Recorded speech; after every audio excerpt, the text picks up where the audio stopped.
un volet de la plantation qui est à l'origine un peu du métissage de l'humanité. C'est l'étape du métissage, cette étape-ci. Parce que nous étions dans le marronnage, nous sommes dans l'étape du métissage. Au préalable, peut-être ici, ce sont les nouveaux quartiers bordelais aussi. La géographie de la ville a beaucoup évolué avec, comme je le disais tout à l'heure, l'accumulation du capital, le recrutement dans les hôtels particuliers. Les armateurs habitent l'hôtel Sège. Derrière la préfecture, vous avez l'hôtel de Sège. Avec l'accumulation du capital, ils viennent habiter ici. Ils ont des maisons à l'étage. Au rez-de-chaussée, ils ont leurs entrepôts, leurs bureaux, et à l'étage, ils ont leur famille. Madame d'ailleurs me disait tout à l'heure, et c'est très intéressant, qu'en Espagne, en Cadix ou Séville, surtout à Cadix, on a des sortes de tourelles en haut des hôtels particuliers des armateurs qui leur permettaient d'avoir une vue sur l'océan, sur la mer, pour avoir l'arrivée des bateaux. Alors elle me disait qu'il y avait peut-être à Bordeaux, vers Saint-Michel aussi, des choses qu'elle avait vues qui étaient similaires. Voilà. Mais ce que je disais, c'est que ce n'est pas absurde, parce que la bourgeoisie de l'époque, elle communiquait beaucoup, elle voyageait. On a beaucoup d'armateurs négriers bordelais qui venaient de la Hollande, qui venaient d'Espagne, qui venaient du Portugal. Donc il y a aussi cette même culture-là qui peut aussi voyager à travers des usages, à travers une décoration, à travers une architecture.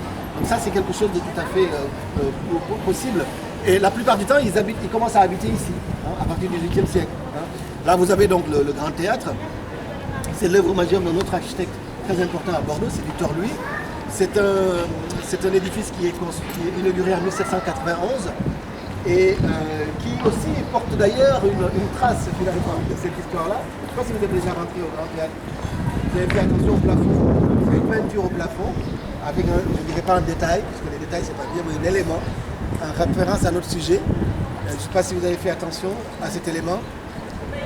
C'est vrai que personne ne fait attention parce que justement, malheureusement, le Grand Théâtre n'informe pas, enfin, ne communique pas, n'est pas pédagogue finalement sur ces questions-là.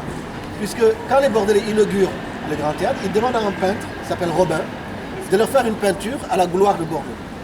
Cette peinture qui est dans la salle principale, que vous pouvez voir depuis 1791, sur cette peinture, on voit Bordeaux qui offre à Apollon ses richesses.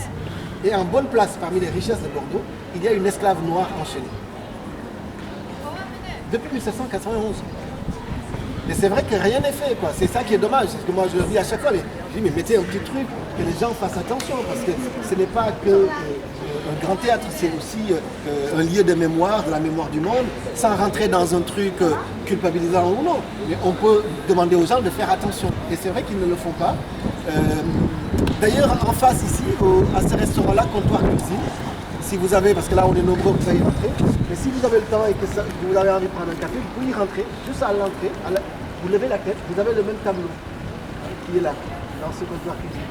La différence, c'est que sur ce tableau, ce n'est pas une femme esclave, c'est un homme noir qui est relié à un singe par un collier. Voilà, que vous pouvez voir ici. Voilà. Alors, nous sommes à l'étape ici du métissage. Le métissage dans les îles, c'est d'abord un métissage violent. C'est d'abord les viols. Et on a vu dans les films que vous avez vus, les femmes sont l'objet de la domination. Et bien entendu, les enfants naissent de ces unions-là, enfin de ces unions, de ces rapports contraints, de ces viols. Et ces enfants restent esclaves. Le Code noir a prévu et allait jusqu'à prévoir ça. Les enfants qui naissaient des unions entre les maîtres et les esclaves, ces enfants restaient esclaves. Dans Django Unchained, non, dans Quentin Tarantino, on le voit d'ailleurs, non, dans 12 Years a Slave, on voit d'ailleurs, dans les premières scènes du film, qu'il y a une femme qui est avec ses deux enfants, l'une est métisse, et ils sont vendus. Voilà, ils sont vendus parce que c'était ça la loi. Donc, les métissages biologiques, au départ, sont des métissages violents. Ce sont les viols des maîtres sur les esclaves qui produisaient ces métissages. On a un homme comme Alexandre Dumas, qui est l'un des écrivains les plus connus dans le monde. Son père est né de ces unions, le général Dumas. Sur une plantation, il est né esclave. Lui, il va avoir la chance de venir en métropole, de devenir général et de donner naissance à Alexandre Dumas, qui est devenu l'écrivain qu'on sait. Bon, il y a Barack Obama, entre guillemets, mais Barack Obama n'est pas un métis, n'est pas un descendant d'esclaves. C'est un métis, mais pas descendant d'esclaves. Parce que Barack Obama, son père est un Kenyan. C'est un étudiant kenyan qui est venu faire ses études en Amérique et qui fait un enfant à une femme blanche. Et, voilà. Bon, ce qui est très intéressant chez Barack Obama, c'est que c'est quelqu'un qui a quand même assumé beaucoup l'héritage afro-américain, sa femme et elle, descendante d'esclaves. Et il y a eu des débats très très importants qui sont encore actuels d'ailleurs. Parce que on se rend bien compte que l'Amérique a encore un problème avec son héritage, l'esclavage, avec toutes les tueries des derniers mois. Mais c'est quand même un symbole, je pense, important aux États-Unis que d'avoir un président noir américain. Les métissages les plus essentiels et qui continuent aussi, ce sont les métissages culturels. Par exemple, dans l'alimentation, dans la nourriture. Toutes ces choses qui sont un peu banales aujourd'hui. Le café, le cacao, les épices, le tabac, ce sont des choses qui sont aussi des héritages de cette rencontre brutale. Il y a aussi la musique. Il y a aussi la musique. Vous allez à la Nouvelle-Orléans, qui est donc française à un certain moment, vous avez le Congo Square. Le Congo Square, c'était une place où les grandes musiques comme la soul, comme le blues sont nées, puisque le dimanche, à un moment donné, à partir du 19e siècle, le dimanche était jour férié. Donc les esclaves se retrouvaient au Congo Square. Il y avait 200-300 esclaves pour jouer des instruments. Et c'est là où la plupart des musiques que nous avons eues par la suite aux États-Unis, le jazz, le blues, le ragtime, toutes ces musiques vont naître de ça. Et vont influencer toutes les musiques du monde aujourd'hui, de façon aussi importante. Mais voilà, alors peut-être finir par ça. Bon, alors ça c'est un... Vous savez, ici c'est le triangle bordelais. Je ne sais pas si... Voilà. Bon, je ne sais pas qui a donné ce nom. Les agences immobilières, j'imagine. Voilà, mais je trouve que c'est un nom qui est très approprié par rapport à notre discussion.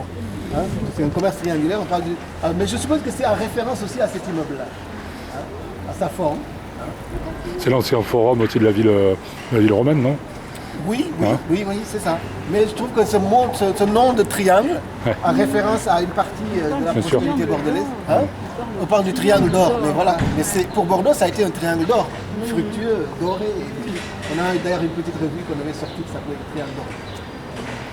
Voilà, je pense qu'ici on a tout vu sur cette étape. On va aller vers notre dernière étape, la place des Delphos. Est-ce que ça existe toujours